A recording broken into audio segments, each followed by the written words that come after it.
ఆహాహా! ఎండి చేపలు, ఎండి రొయ్యలు, చిన్న చిన్న చేపలు ఇవన్నీ కూడా మార్కెట్‌లో పెట్టి అమ్మేస్తున్నారు కదా! అలా ఇవి ఎలా తయారవుతాయి ఏంటి? పండుగప్పల బొబ్బా! ఇవన్నీ ఎక్కడ చేస్తారు ఏమిటి అనేదైతే మనం ఒక లుక్ ఇద్దామండి. ప్రజెంట్ అయితే అంతర్వేది అయితే వెళ్దాం మనం. వెళ్ళి అక్కడ ఫిషింగ్ హార్బర్‌లో ఎండి చేపలు ఎలా తయారు చేస్తున్నారు ఏంటి అనేది ఒకసారి చూద్దామండి. మార్కెట్‌ని కూడా ఎలా అమ్ముతున్నారు ఏంటి అనేది కూడా చూసే ప్రయత్నం అయితే చేద్దామండి. ఇదైతే మనం రావులపాలెంలో ఉన్నాము. రావులపాలెంలో ఒక మార్కెట్ మాట. మనం అయితే వచ్చామండి అంతర్వేది.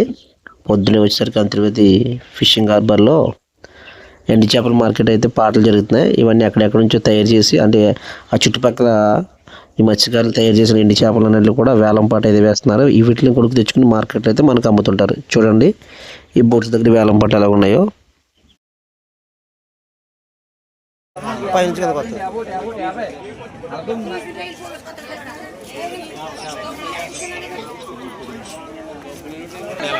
పైనుంచి కొత్త చెప్తాను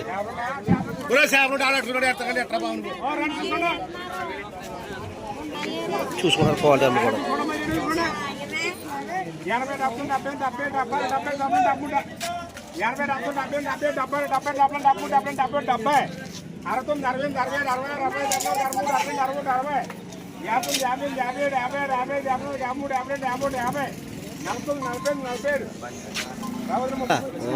పేరండి ఎంతో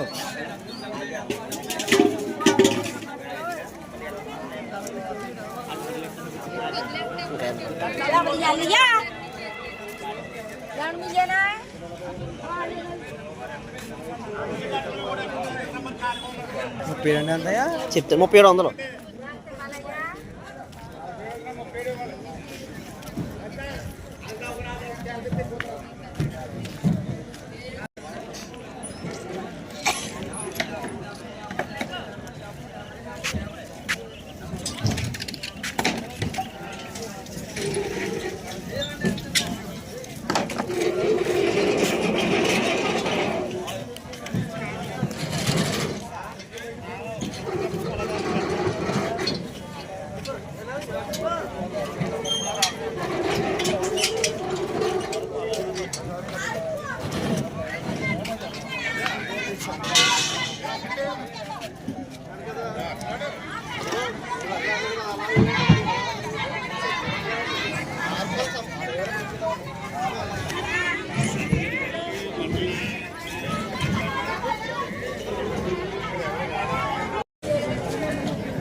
Udah lah karena ibu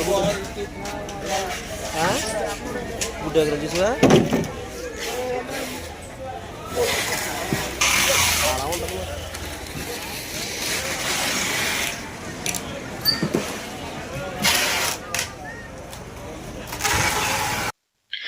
ఇవైతే వంజరం చేపలు అనమాట అండి. అంటే టోనా ఫిష్లు. వీటినైతే మనోడు కట్ చేసి ఎండబెడతాడు అనమాట. అతనైతే రెడీ చేస్తున్నాడు పెద్ద ఆయన. కట్ చేయడం అంటే వీటి కొంచెం చేపలు నిల్వైపోయినా కొంచెం లేట్ అయిపోయినా కూడా పచ్చి చేప వెళ్ళదన్నమాట అండి. వాటిని ఎండబెట్టి ఇలా మనకి డ్రై ఫిష్ కింద అయితే మార్కెట్లో అమ్ముతుంటారు. వీటిని ఇష్టపడే వాళ్ళు కూడా చాలామంది ఉంటారు. ఇది కూడా మంచి ప్రోటీన్ గల ఫుడ్ అనమాట అండి. ఇది చూసారా ఈ సావిడీలు అంటారనమాట. అంటే రబ్బర్ చేప ఒక రింగ్ లాగా ఒక సిల్వర్ రింగ్స్ లాగా ఉన్నాయి ఎండబెట్టారనమాట. ఇదంతా కూడా అంతర్వేది ఫిషింగ్ హార్బర్ అనమాట. చాలా అయితే చాలా బాగుంటుంది మార్కెట్ వచ్చి. పక్కనే గోదావరి, ఒక ఆమడ దూరంలో సముద్రము, పక్కనే మనకి లైట్ హౌస్, అంతర్వేది దేవస్థానం